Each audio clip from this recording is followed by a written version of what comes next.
আল্লাহ পাকের ফজল করম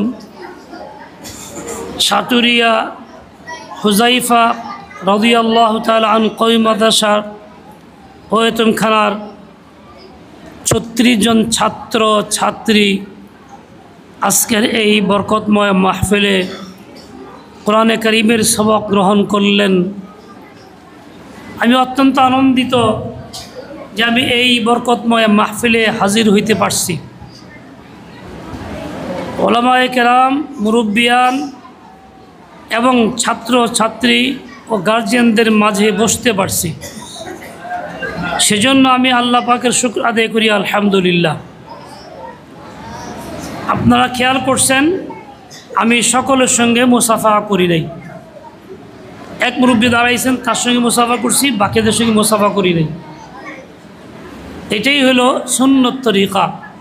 মজলিসে সকলের সঙ্গে মুসাফা করার প্রয়োজন নেই। একজনের সঙ্গে মুসাফা করলে সকলের হক আদায় হবে। সালাম দিয়ে ঢুকছি, দ্বিতীয়বার আবার সালাম আপনাদের পক্ষ থেকে দেওয়ার দরকার নেই। এটাই সুন্নত তরিকা। সালামের উত্তরের পরে আবার যদি সালাম দেওয়া হয়, শরীয়তে এটা গ্রহণযোগ্য না, এটাকে বিদআত বলে। অনেকেই আবেগে হুজুর সালাম দিয়ে ফেললো, দিতে পারলাম না, উত্তর দিয়ে আবার দেওয়ার চেষ্টা করে। এই কাজটা সঠিক না, ভুল। এই জন্য আমরা এমন কাজ করব না আশা করি। বারান্দায় রাখা আছে খাট, মৃত ব্যক্তির লাশের খাট। আমি কর্তৃপক্ষকে বললাম যে লাশের খাট কেন? এক ভাই বললেন যে জায়গা নাই তাই। আমি বললাম জায়গা নাই, গরু কিনছি তাই মসজিদের বারান্দায় রাখা যাবে? তা যেমন রাখা যাবে না, মৃত ব্যক্তির এই খাটটাও মসজিদে রাখা যাবে না। যা মসজিদের কোনো সামান না, অংশ না। অন্য যে কোনো ঘরে, ওযুখানায়, কোনো মুসলিম ভাইয়ের বারান্দায় বা অন্যত্র এটাকে সরায় ফেলতে হবে। যে কোনো মসজিদে এরকম রাখা হয়, এটা গুনাহ হয়, কর্তৃপক্ষ এর জন্য দায়ী থাকবেন। আল্লাহ পাক আমাদের সবাইকে হেদায়েত দেন, সহি বুঝ দিয়ে দেন। এই যে আজকে বাচ্চারা কোরআনে কারীম হাতে নিলেন, বাচ্চারা যেমন আজকে আনন্দিত, তাদের মাতা পিতা, গার্জিয়ান এবং মাদ্রাসা কর্তৃপক্ষ তার চেয়ে আনন্দিত। এবং এই মাদ্রাসায় লেখাপড়া হয়, কোরআনের মেহনত করা হয়, তার সুফল আজকে আমাদের সামনে।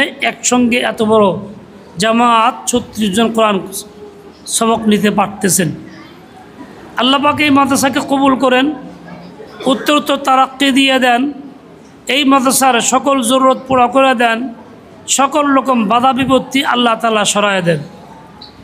আমি একাধিকবার ফটো এবং ভিডিও করতে মানা করতেছিলাম, যেহেতু এটা জায়েজ নাই, গুনাহ, কবিরা গুনাহ।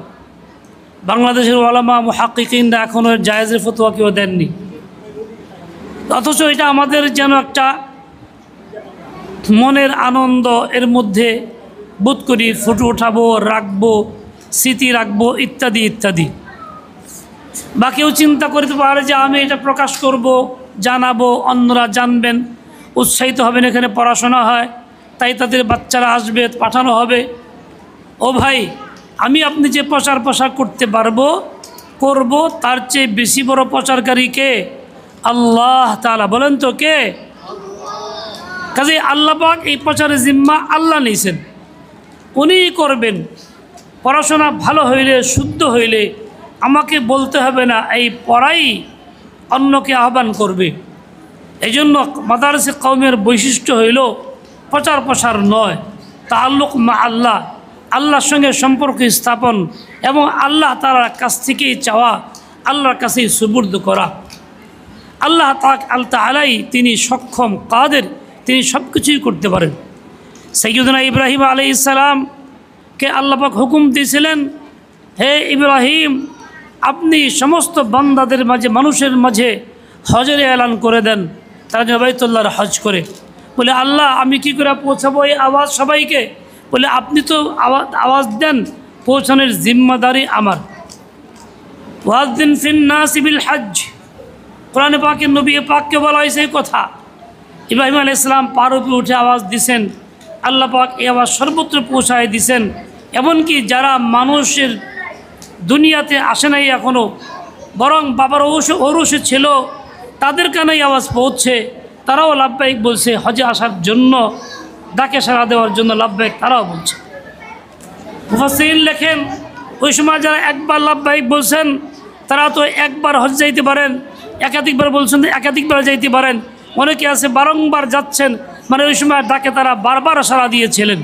ভাগ্যবান তারা যারা সাড়া দিয়েছেন। তাহলে এই প্রচারটা করেছেন আল্লাহ তাআলা, কোনো মাখলুকের পক্ষে যা সম্ভব ছিল না, কোনো মানুষ যা করতে সক্ষম হইতো না। আমাদের কাজ হবে প্রচারের চিন্তা না, কাজটাকে সুন্দর করার চিন্তা, আল্লাহকে খুশি করার চিন্তা, ইখলাসের চিন্তা। আমি আল্লাহকে খুশি করতে পারলে আল্লাহ তাআলাই তা ছড়ায় দিবেন।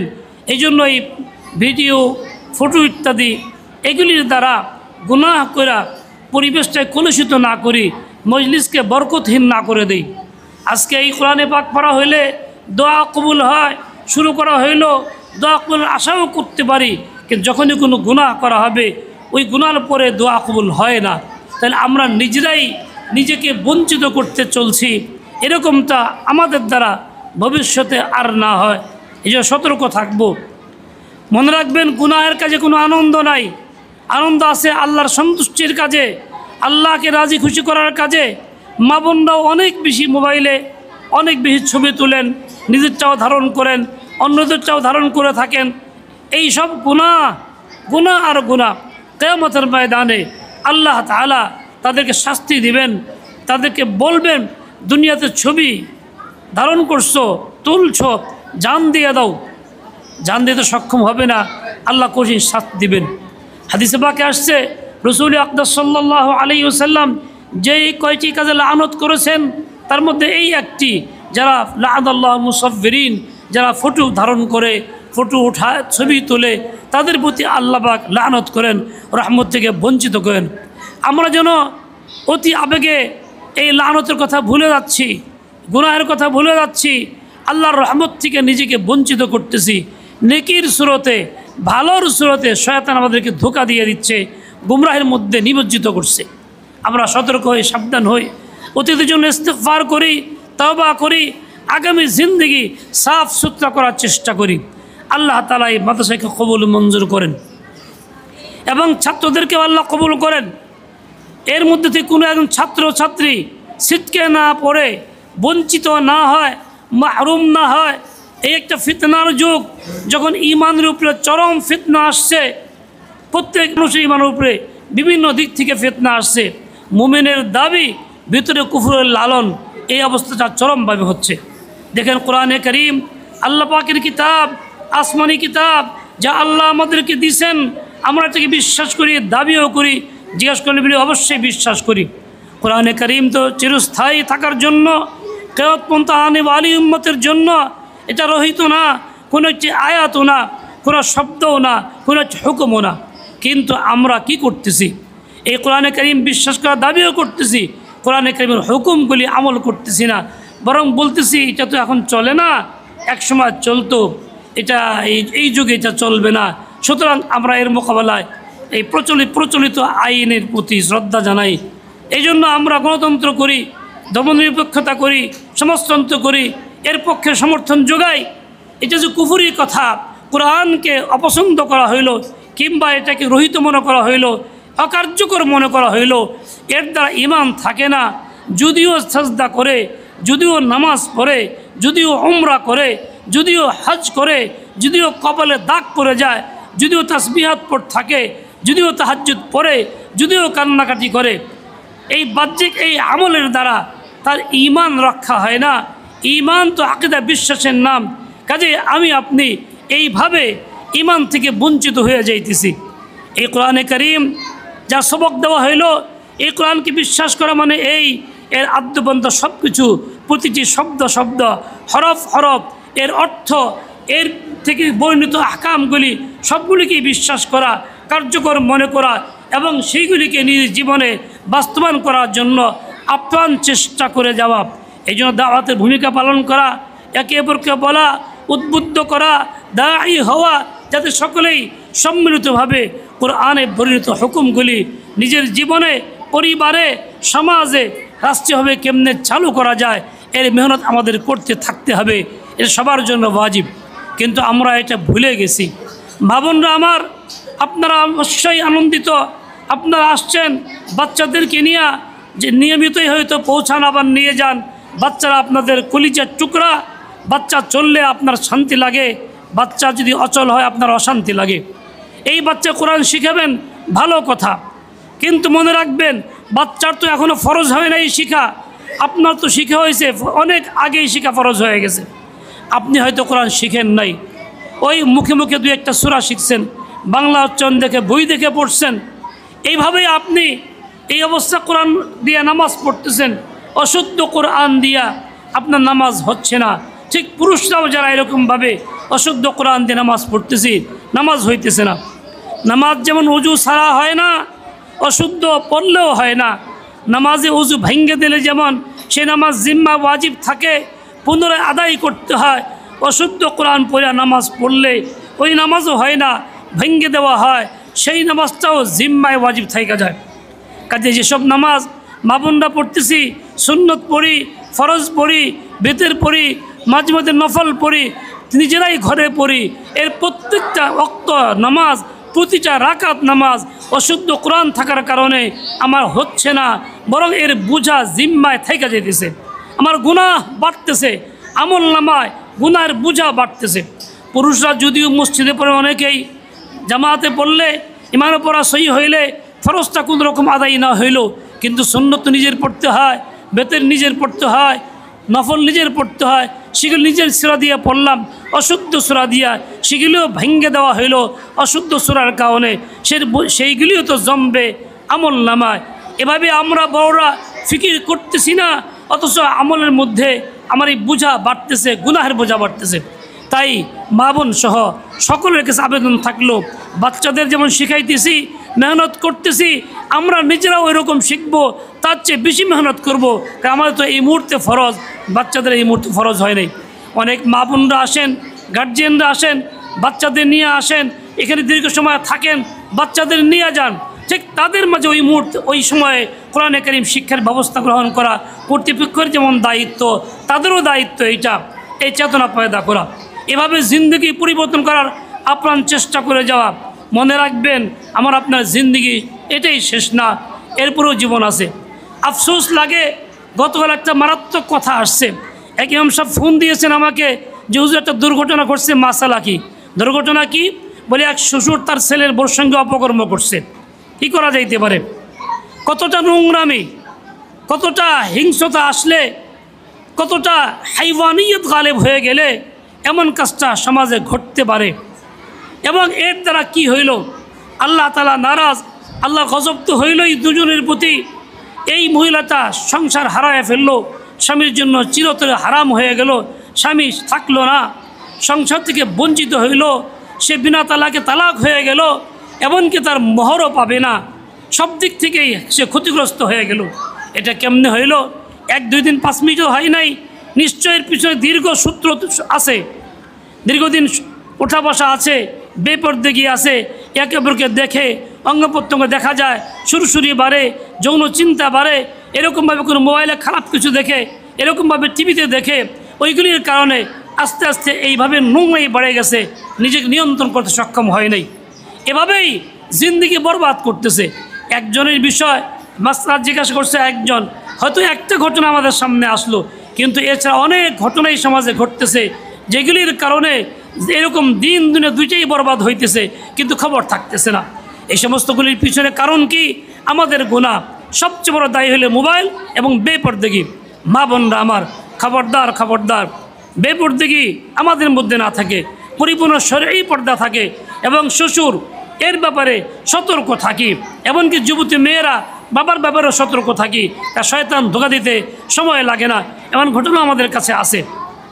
এই জন্য আমরা সর্বমহল বাড়ির পরিবেশ যদি সুন্নত মোতাবেক করি, আল্লাহ তাআলার হুকুম মতো চালাই, শরীরে পর্দা করি, নজর নিচে রাখি, এবং নির্জনে কখনো যুবতী মেয়ে, বাবা, শ্বশুরি, বউ, শ্বশুর একত্রে এক ঘরে এক খালি জায়গায় না থাকি, এক বাড়িতেও খালি জায়গায় না থাকি। দেখেন একটা আজীব ঘটনা, সেদিন এক মুরব্বীর বয়ান শুনতেছিলাম, ওমর ফারুক রাদিয়াল্লাহু আনহু দুপুরে একদিন বিশ্রামের সময় তিনি ঘরের বাইরে গিয়া কথা বলতেছিলেন।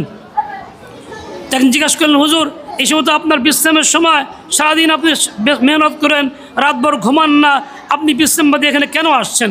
তিনি একটা আজীব কথা বললেন। তিনি বললেন যে দেখো, আমার মেয়ে আমার বাড়িতে আসছে, মেয়ের মা বাড়িতে নাই, আমি একা, তাই আমি এই মুহূর্তে নির্জনে মেয়ের কাছে থাকতেছি না, বাইরে চলে আসছি যাতে শয়তান ধোঁকা দিতে না পারে। ওমর ফারুকের মতো ব্যক্তি, যিনি জান্নাতের সুসংবাদপ্রাপ্ত খলিফাতুল মুসলিমিন, আমিরুল মুমিনিন, তিনি যদি এই সতর্কতা অবলম্বন করে থাকেন তা আমাদের জন্য কতটা করা উচিত। হযরত আশরাফ থানী রহমাতুল্লাহ আলাইহি কথা কে না জানি। হাজী ইমদাদুল্লাহ মুহাজির মক্কি রহমাতুল্লাহ আলাইহি, আশরাফ থানভী সহ সকল মুরব্বীদের শেখ, যখন হাজী সাহেব ইন্তেকাল করলেন, আশরাফ থানভী চিঠি লিখছেন।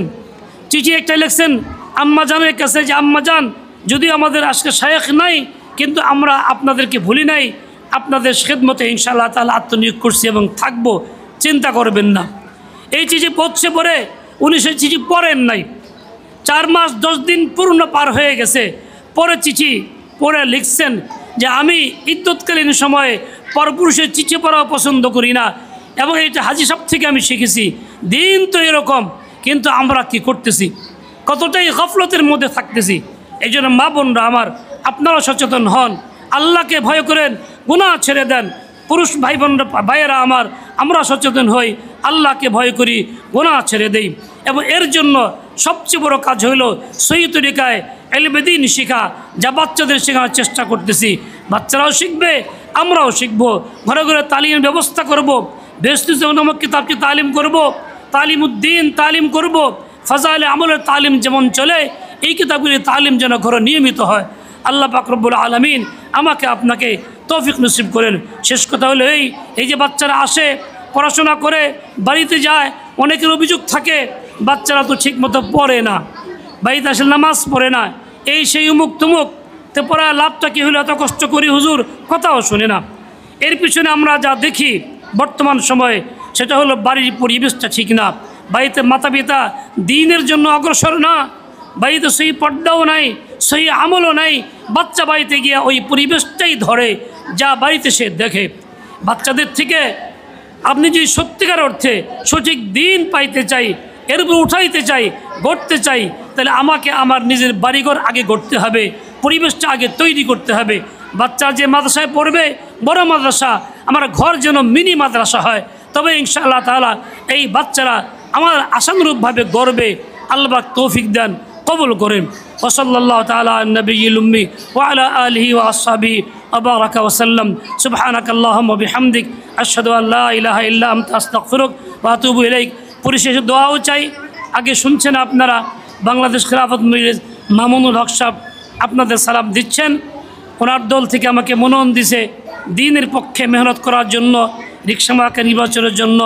আমি আপনাদের সকলের দোয়া প্রত্যাশী, সমর্থন প্রত্যাশী, দোয়া ও সমর্থন চাই।